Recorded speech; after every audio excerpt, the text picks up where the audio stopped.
প্রিয় দর্শক, এনবিটিভির পর্দায় আপনাদের সকলকে স্বাগত জানাচ্ছি। এই মুহূর্তে আমার সঙ্গে রয়েছেন তৃণমূল ছাত্র পরিষদের রাজ্যের সাধারণ সম্পাদক বাহারুল ইসলাম। এনবিটিভির পর্দায় প্রথমে আপনাকে স্বাগত জানাচ্ছি। নমস্কার বাহারুল দা, প্রথমে আপনাকে বলবো, একজন গ্রাম বাংলার ছেলে, ছোট থেকে রাজনীতি শুরু করা, আজকে রাজ্য রাজনীতিতে স্থান পেয়েছেন, কতটা ভালো লাগার জায়গা?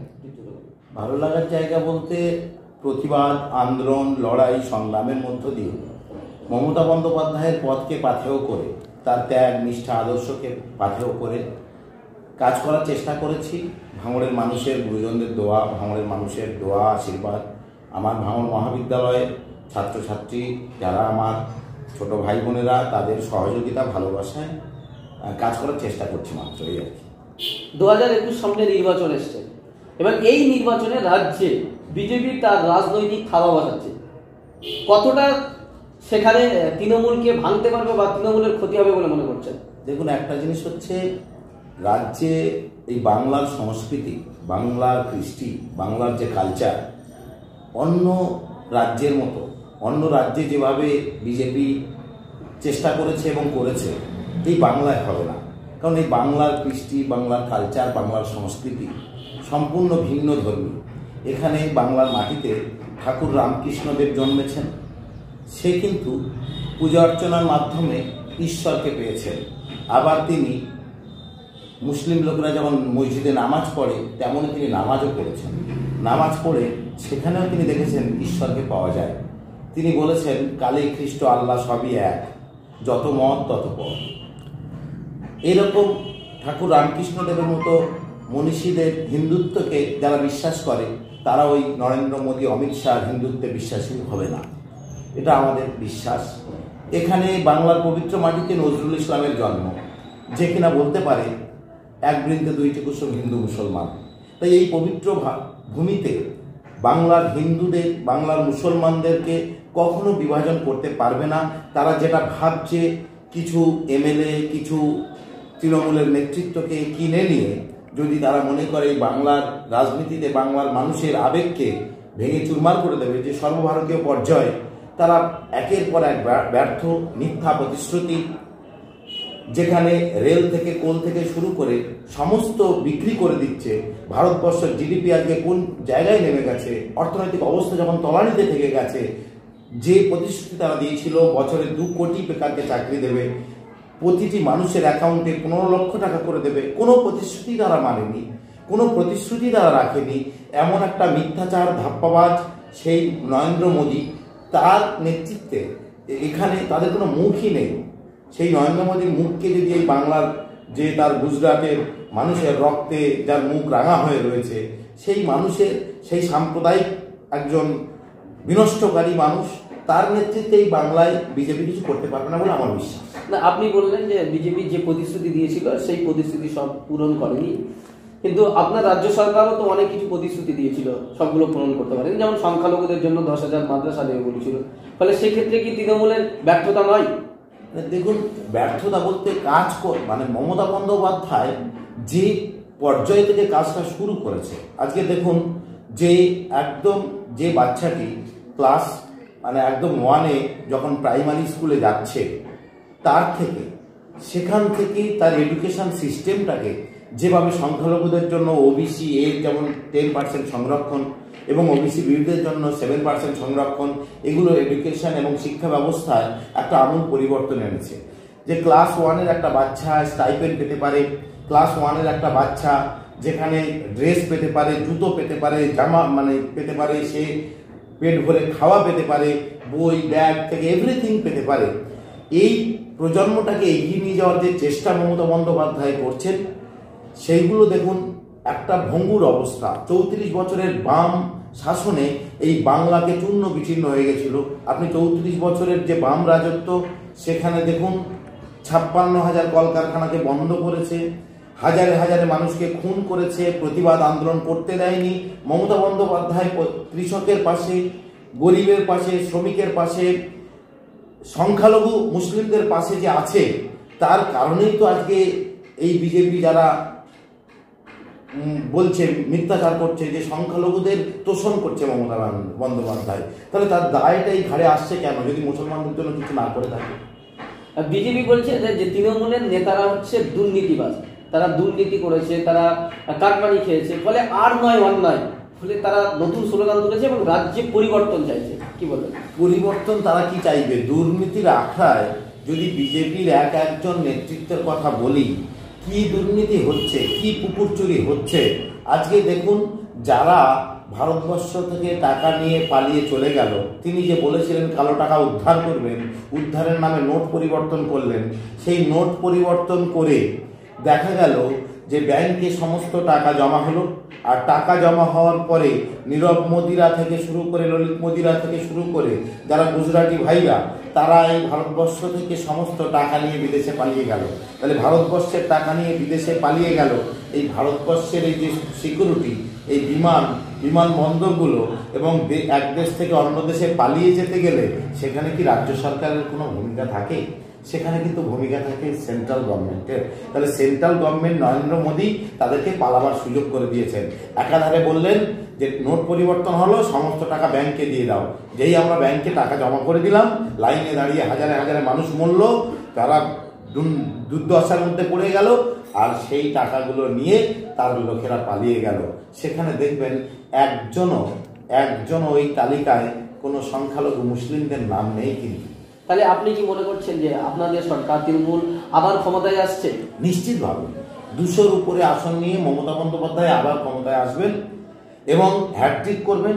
এটা আমরা তৃণমূল ছাত্র পরিষদে সাধারণ একজন সৈনিক হিসেবে, মমতা বন্দ্যোপাধ্যায়ের সৈনিক হিসেবে আমরা বলতে চাই, বিশ্বাস করি মমতা বন্দ্যোপাধ্যায় আবার এই বাংলায় সুশাসন প্রতিষ্ঠা করবেন। কারণ এই বিজেপি একটা ধর্মান্ধ কিছু মানুষকে মোটিভেট করার চেষ্টা করছে, ধর্মের নামে ভোট চাইছে, যেখানে বলতে মানে একদম ন্যাকেড আক্রমণ। মমতা বন্দ্যোপাধ্যায় যেদিন নন্দীগ্রামে দাঁড়াবেন ঠিক করলেন, তারপরে আমাদের দলে থাকা একজন গদ্দার, বেঈমান, বিশ্বাসঘাতক, তিনি সমস্ত সুযোগ সুবিধা নিলেন, তার পরিবার একটা রাজ কায়েম করলেন পূর্ব মেদিনীপুর জেলা জুড়ে। সেই গদ্দার তিনি বলছেন বাংলার মুখ্যমন্ত্রী মমতা বন্দ্যোপাধ্যায় এখানে ভোটে দাঁড়াবেন কিসের ভরসায়? বলছে 62,000-এর ভরসায়। এবং আমরা 2,13,000 যারা কিনা জয় শ্রীরাম বলে, এর থেকে ন্যাকেড আক্রমণ, এর থেকে 62,000 বলতে ওখানে মুসলিমদেরকে বুঝিয়েছে। দ্বিতীয়ত এখানে ও জয় শ্রীরাম বলে অত হিন্দুদেরকে বুঝিয়েছে। এত ন্যাকেড, এত নির্লজ্জ আক্রমণ একজন গদ্দার। অধিকারী পরিবারকে আমরা সম্মান করতাম, শ্রদ্ধা করতাম, কিন্তু সেই পরিবারের মনে মনে ভিতরে ভিতরে যে এত কুৎসিত জিনিস লুকিয়ে থাকতে পারে, সেটা আমাদের বিশ্বাসে ছিল না। জানা আমরা দেখতে পাচ্ছি যে সংখ্যালঘুরা আলাদাভাবে রাজনীতি করার কথা ভাবছে। পিজাদা আব্বাস সিদ্দিকী এবং মিম আলাদাভাবে সংখ্যালঘুদের নিয়ে রাজনীতি করবেন বলছে। ফলে সেক্ষেত্রে রাজনৈতিক মহল বলছে তৃণমূল সংখ্যালঘু ভোটের উপর নির্ভরশীল, সেক্ষেত্রে ক্ষতি হবে বলে কি আপনার মনে করছেন? না, এখানে একটা জিনিস দেখুন, আমি সংখ্যালঘু সম্প্রদায়ের মানুষকে ঐক্যবদ্ধ করার নামে আর একটা সম্প্রদায়কে ঐক্যবদ্ধ করে দেওয়া হচ্ছে। এটা একটা চক্রান্ত। কারণ হচ্ছে ভারতবর্ষে আমরা 13%, পশ্চিমবঙ্গের ক্ষেত্রে আমরা 27 or 30 ধরে নিই। তাহলে 30% মানুষকে আমরা যদি ঐক্যবদ্ধ হতে বলি, তাহলে অটোমেটিক্যালি কি 70% মানুষ একদিকে ঐক্যবদ্ধ হয়ে যাবে? তাহলে এটা একটা চক্রান্ত। তারা যে RSS যেটা চাইছে, সেই কাজটাকে মসৃণ করে দেওয়ার জন্য হায়দ্রাবাদ থেকে এখানে আসছে। এবং বিহারের যে ফলাফল, তার নিরিখে আমরা বলতে পারি যে এটা বিজেপিকে সুবিধা করে দেওয়া ছাড়া আর কোনো কাজ তাদের নেই। এই বিজেপিকে সুবিধা করে দেওয়া। একটা জিনিস বুঝতে হবে, মুসলিমদের, সংখ্যালঘুদের তাদের চাহিদা, তাদের দাবি নিশ্চিতভাবে থাকবে। ধর্মগুরুরা, যারা ধর্মগুরু, তারা তাদের মতো করে শান্তিপূর্ণ প্রক্রিয়ায় সরকারের কাছে দাবি দাওয়া পেশ করবেন এবং নিশ্চিতভাবে তারা একটা দিশা দেখাবেন। তার মানে বর্তমান পরিবেশ পরিস্থিতির নিরিখে তারা যে জায়গায় অবতীর্ণ হচ্ছে, যে রাস্তায় হাঁটছে, আমার তো মনে হয়, আমি একজন ছাত্র হিসাবে, সম্পূর্ণ ভুল এবং ভ্রান্ত একটা পথে তারা হাঁটছে। আমরা দেখছি যে তৃণমূল কংগ্রেস এই মুহূর্তে যুবকদেরকে আগিয়ে দিচ্ছে। আমরা দেখতে পাচ্ছি দেবাংশুর মতো, সুদীপ রাহার মতো, বাহারুল ইসলামদের মতো ইউথদেরকে আগিয়ে দিচ্ছে। ফলে রাজ্যে যে ইউথদের তৃণমূল আগিয়ে দিচ্ছে, কতটা তৃণমূলের লাভ হতে পারে বলে মনে করছেন? আপনারা কতটা সহযোগিতা করতে পারবেন আপনাদের দলকে? নিশ্চিতভাবে। দেখুন, বাংলার মা মমতা বন্দ্যোপাধ্যায় যিনি একা এবং তার বিরুদ্ধে সারা ভারতবর্ষের সমস্ত ইডি থেকে শুরু করে সিবিআই থেকে শুরু করে এই সমস্ত যত সংস্থা রয়েছে তাদেরকে দিয়ে সমস্তভাবে আমাদের দলকে, মমতা বন্দ্যোপাধ্যায়কে চাপে রাখা, আক্রমণ করা, একমাত্র মহিলা যিনি লড়াই করছেন তার পাশে নিশ্চিতভাবে আমরা ছাত্ররা, আমরা তরুণ সমাজরা, আমরা যুবকরা নিশ্চিতভাবে মমতা বন্দ্যোপাধ্যায়ের পাশে থাকতে চাই এবং তার প্রতিবাদ, তার লড়াই যে একটা মহিলার বিরুদ্ধে সারা ভারতবর্ষের সমস্ত মন্ত্রী থেকে শুরু করে ভারতবর্ষের স্বরাষ্ট্রমন্ত্রী এখানে প্রতি মাসে 2-3 বার করে আসছেন, নাড্ডা আসছেন, চাড্ডা আসছেন, এই সমস্ত এখানে চলছে এবং এখানে চলছে মানে মোদি তিনি আসছেন। একটা জিনিস হচ্ছে এই বাংলাকে তারা টার্গেট করেছে কিসের উদ্দেশ্যে, কেন, কি জন্য? এই সোনার বাংলা মমতা বন্দ্যোপাধ্যায় 34 বছরের বাম শাসনের অবসান ঘটিয়ে তিনি যখন একটা জায়গায় দাঁড় করাতে চাইছেন বাংলাকে, ঠিক সেরকম সময় একটা গভীর চক্রান্ত চলছে। এই চক্রান্তের বিরুদ্ধে আমরা তরুণ সমাজ রুখে দাঁড়াতে চাই এবং আমরা লড়াই করব, সংগ্রাম করব, আমৃত্যু সংগ্রাম করব, যাতে বিজেপির মতো একটা সাম্প্রদায়িক দল এই বাংলার বুকে খাবার আমার সাথে পায়।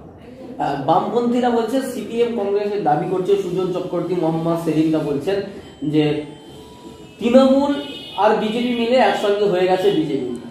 কি বলবেন এটা নিয়ে?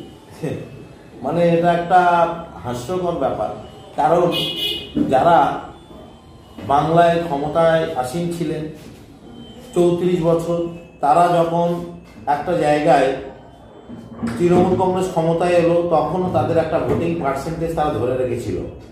গত 19-এর লোকসভায় আমরা দেখলাম এরা 10-এর নিচে নেমে গেছে আর সমস্ত ভোটটা কনভার্ট হয়ে 2% বিজেপি, সেটা 30%-এর উপরে চলে যাচ্ছে। আর এদিকে ওরা 30%-এর উপরে ছিল, ওরা 10-এর নিচে চলে আসছে। এর থেকে কি বোঝা যায় না যে সিপিএম এবং বিজেপি এরা একসঙ্গে মিলেঝুলি সরকার খেলছে? এরা সিপিএমরা ঠিক করে নিয়েছে বিজেপিকে সমর্থন করবে এবং এই বাংলার বুকে বিজেপিকে জায়গা করে দেবে, এটা তো পরিষ্কার আমাদের কাছে। একেবারে শেষ প্রশ্ন, প্রিয় দর্শক, আমরা এতক্ষণ ধরে কথা বলছিলাম তৃণমূল ছাত্র পরিষদের রাজ্যের সাধারণ সম্পাদক বাহারুল ইসলামের সঙ্গে। একেবারে দর্শক, আপনাদের কাছে শেষ মুহূর্তে আমরা আসবো, আমরা বাহারুলদার কাছে শেষ প্রশ্ন করবো যে বাংলার মানুষের কাছে একজন যুবক হিসাবে, ইউথ লিডার হিসাবে ইউথদের কাছে কি বার্তা দেবেন? বার্তা এটাই যে বাংলার আজকে যে পরিস্থিতি পরিবেশ তৈরি করেছে, চক্রান্ত চলছে, এই চক্রান্তর বিরুদ্ধে বাংলার মা মমতা বন্দ্যোপাধ্যায় একজন মহিলা, তার বিরুদ্ধে যে চক্রান্ত হচ্ছে এবং তিনি বাংলার ছাত্র সমাজ, যুব সমাজ, শ্রমিক সমাজ, কৃষক সমাজ সকলের জন্য, সর্বস্তরের মানুষের জন্য 64টা প্রকল্প করেছেন, মানুষের জন্য কাজ করছেন। আর সেই মমতা বন্দ্যোপাধ্যায়ের যখন আজকে সমস্ত গদ্দাররা গদ্দারি করছে, ছাড়া সমস্ত সুযোগ সুবিধা নেওয়ার পরেও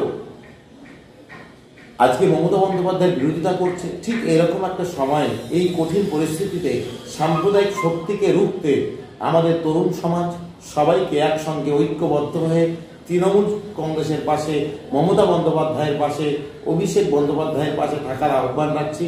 সবাই ভালো থাকবেন, সুস্থ থাকবেন।